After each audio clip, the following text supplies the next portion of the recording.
everyone. Today we're going to be taking a trip to South Korea, and we're going to be talking about an unsolved missing persons case that has left me with so many questions, so let's just jump right into it.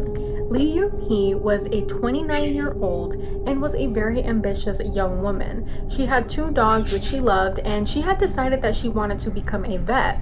Her parents were against this idea because they believed that at her age that she should be finding someone to settle down with. Yoon-Hee was very passionate about her career path, so she decided to move forward with her dreams, and in 2003 she decided to enroll into vet school. And by 2006 she was 1 semester away from graduation and she was preparing for her final exam. To support herself, Yoon-Hee spent a lot of time tutoring students.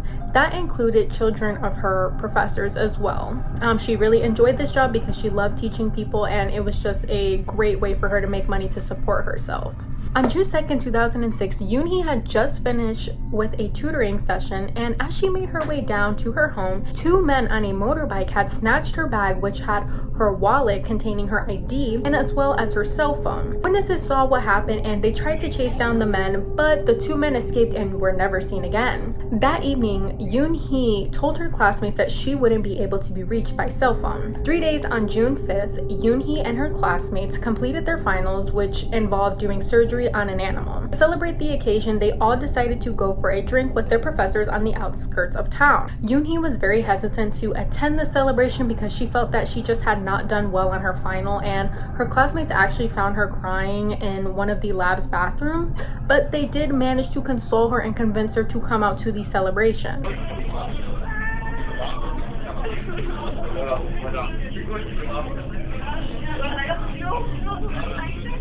The night started at a karaoke bar at about 10 p.m. and Yoon-Hee seemed to be having so much fun and she was just enjoying her time. From there, the group had decided to go to a nearby bar where they drank and they ate. At about 2:30 a.m., Yoon-Hee walked out of the bathroom with a very scared expression on her face and walked straight out of the bar without saying goodbye to anybody. One of her classmates, who was a 27-year-old man known as Kim, noticed Yoon-Hee exit and chased after her. Apparently, the pair were very close, and having gone to the same school before university, he wanted to make sure that she was okay. When Kim had asked Yoon-Hee what was wrong, Yoon-Hee stated that someone had followed her into the bathroom, but she did not elaborate any further. Yoon-Hee lived alone in the apartment, and it was about 30 minutes away from the bar. Concerned, Kim decided to walk her to her home, as he often did so. Kim had claimed that when they almost got to Yoon-Hee's apartment, they arrived near a dark alleyway, and Yoon-Hee stated, "Well, this is me," which indicated that he did not need to walk her any further and he did not need to walk her to the door. The pair had said goodbyes and Yoon-Hee walked into the pitch black alleyway. Kim began walking in the opposite direction, but he said he felt uneasy, so he decided to keep an eye on Yoon-Hee's window.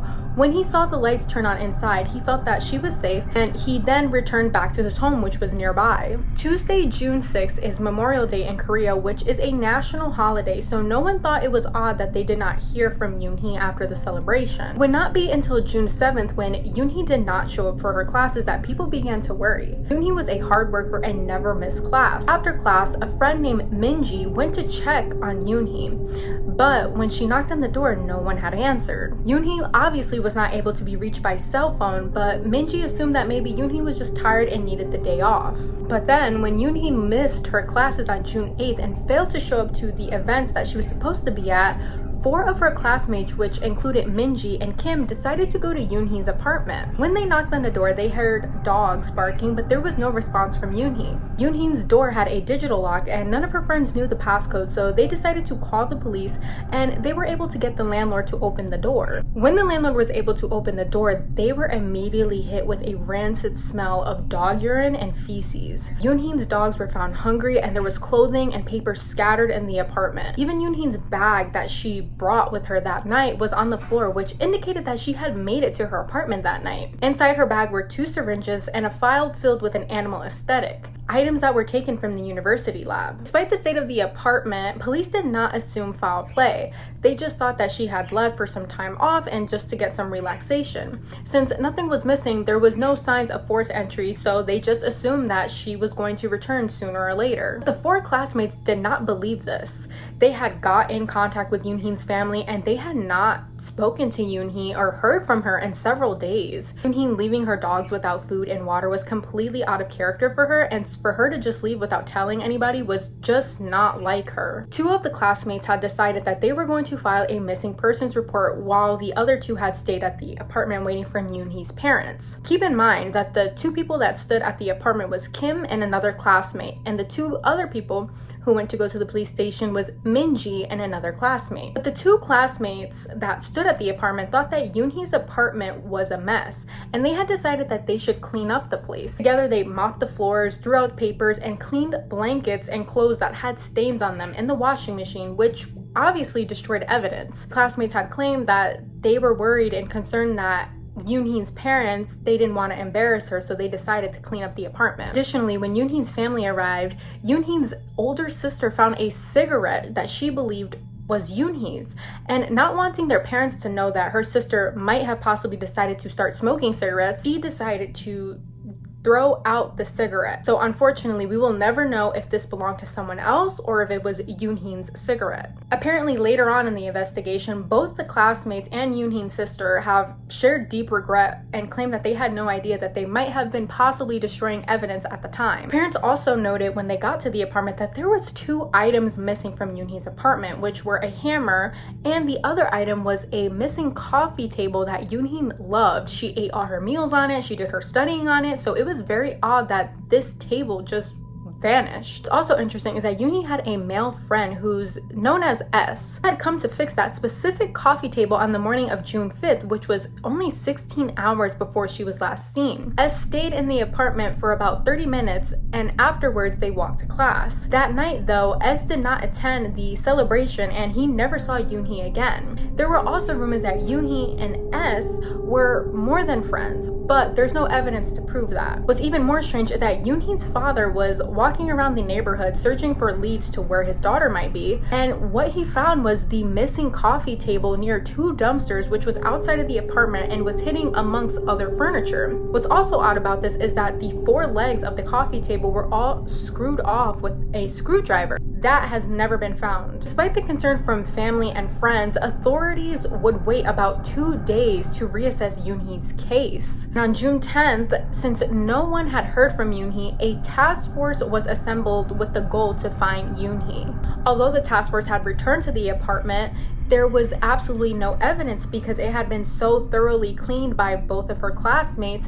There was no fingerprints, there was no DNA, no footprints, or no blood either. Police had to use other methods to see if they could find out Yoon-Hee's whereabouts. They began going door to door to the apartment complex, asking if they heard anything in that early hours of June 6th. However, this was a dead end because no one heard anything that night, and what's even more odd is that some of the people living there did not want to cooperate with the police, and they refused to speak to authorities. Despite not hearing anything that particular night, a female neighbor stated that just 2 days before Yoon-Hee disappeared, she was followed home. She stated that a young, scary man was stalking her, and he stalked her right to her front door, and she even claimed that she was so terrified to open the door, she thought that maybe he was going to follow her in and possibly assault her. She decided to confront the man and actually scared him away. The neighbor suggested that maybe that same man had something to do with Yoon-Hee's disappearance. After this, the task force began interviewing everyone who went to the celebration and gave them all polygraph exams, and they all passed. So they began to put out flyers seeking information on her disappearance, but nothing turned up.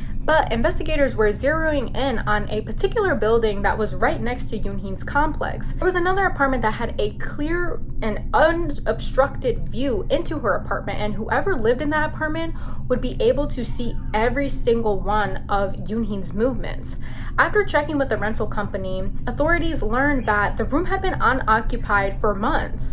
But when they inspected the room, they found several empty cigarette packets and used tissue paper near the window. However, no DNA was able to be extracted from these items, unfortunately. More eerie evidence came when cybercrime experts examined Yoon-Hee's computer. According to data logs on Yoon-Hee's computer, somebody had accessed her desktop at 2:59 p.m. on June 6th, which is around the same time she would have arrived home from the celebration. This person had opened Naver, which was a popular search engine in South Korea, and they searched the terms like sexual harassment, contact police, and 112, which is South Korea's emergency number. The browsing session lasted only 3 minutes and ended at 3:02 a.m. The computer was manually switched off at 4:21 a.m., which was very unusual because many people keep their computers running and they don't ever turn them off. Yoon-Hee's past computer logs showed that she never shut down her computer. Given the timing that Yoon-Hee made these searches was possibly as soon as she got right into her apartment. Considering the terms, authorities believe that she may have been essayed, either at the party or on her way home from the party. Since Yoon-Hee didn't have a cell phone at the time, it made sense for her to find ways on her computer to report an incident and was possibly interrupted 3 minutes later. The experts also learned that between 2:15 a.m. and 5:21 a.m. on June 8th, somebody had turned Yoon-Hee's desktop back on and deleted her chat history on Naver, which is a messaging app that is kind of similar to Skype. The chat logs were June 4th, 10:48 p.m. to June 8th, 3:04 p.m., which unfortunately was unrecoverable. And the software used to delete these chat logs was i.e. History View, which was a program not widely known in South Korea. This suggested to investigators that the person is very familiar with computers. Someone clearly did not want authorities to see their chat logs with Yoon-Hee. What's also strange is on June 10th, someone had logged into Yoon-Hee's account on a popular music website and checked her emails, and the police were able to trace this IP address to a motel in Seoul. But they found no evidence or anyone acting weird or suspicious on CCTV, and unfortunately there was absolutely no trace of Yoon-Hee herself. The task force came to a conclusion that Yoon-Hee might have been murdered and disposed of somewhere. If only they could find her body, they'd be able to find some key evidence and track down her killer. There is a theory that is simply heartbreaking. Yoon-Hee's vet school staff and students routinely gathered animal carcasses for students to experiment on. Once classes were finished with the remains of the animals, they were collected by an agency and sent to an incinerator. All of the carcasses were sealed inside special medical bags, and due to the company's policies, the collectors weren't permitted to look inside any of the bags. On a typical day, about 90 pounds of animal remains were in one bag. On June 8th, 2 days after Yoon-Hee vanished, about 242 pounds were incinerated, which is way more than usual. The school worked with many animals such as cats, dogs, cows, and pigs, but the records showed that no large animals had been processed that day. The ashes have been disposed of before experts could examine them. We will never know if in that bag could have possibly been Yoon-Hee's remains. Yoon-Hee only weighed about 99 pounds. But could the excess weight have been other animals mixed in with Yoon-Hee's body? Yoon-Hee did go into the incinerator. That means it could have been someone who had access to the biomass disposal room. But unfortunately, we do not know anything else about this case. There have been no suspects in the case. Tell me what you guys think about this case. Leave your thoughts down below. Thank you guys so much.